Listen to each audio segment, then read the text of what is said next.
So after reading the current literature, I was actually really surprised at what has been published regarding the risk factors in lower extremity.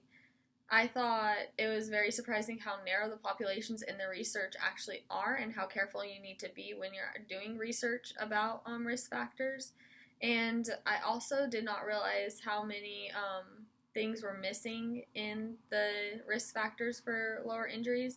I thought that the medical community, had a lot better handle of knowing what risk factors are associated with each pathology, but it turns out that actually a lot more research should be put into this. I can use the MeWise model and sports injury in my daily clinical practice by assessing risk factors. I can use it to assess intrinsic risk factors like age, height, skill level, etc. We actually just recorded these risk factors during physicals, and so that will be helpful for me to look through.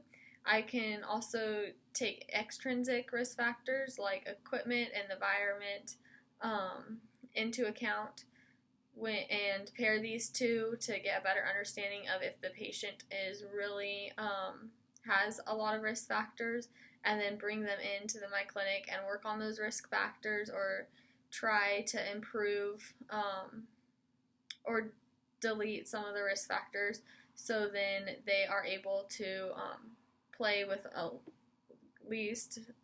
lesser amount of risk of getting the pathology. I need to take them into account to see weakness and help the patient strengthen the weaknesses that I see in the risk factors. I can start today by doing a better job of injury risk factor identification by fully going through the physicals that were just taken. We just completed all the physicals, so that will help me look at the intrinsic risk factors, and then I can look at each specific patient and note their extrinsic risk factors, and then try again, like I said, to try to delineate some of those risk factors. I can assess the patient's mechanics at practice to see if any of the risk factors show up when they're participating in their given sport or activity. And I can note trends on a team of certain pathologies and try to see what risk factors may contribute to that and work on taking those away.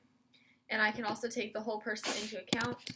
I think a big thing is like looking at what the patient does on a daily basis and what risk factors that associates with them as well.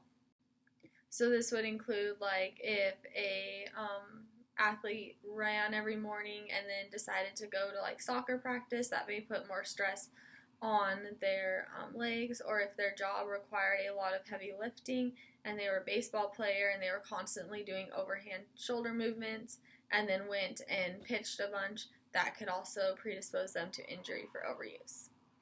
Thank you.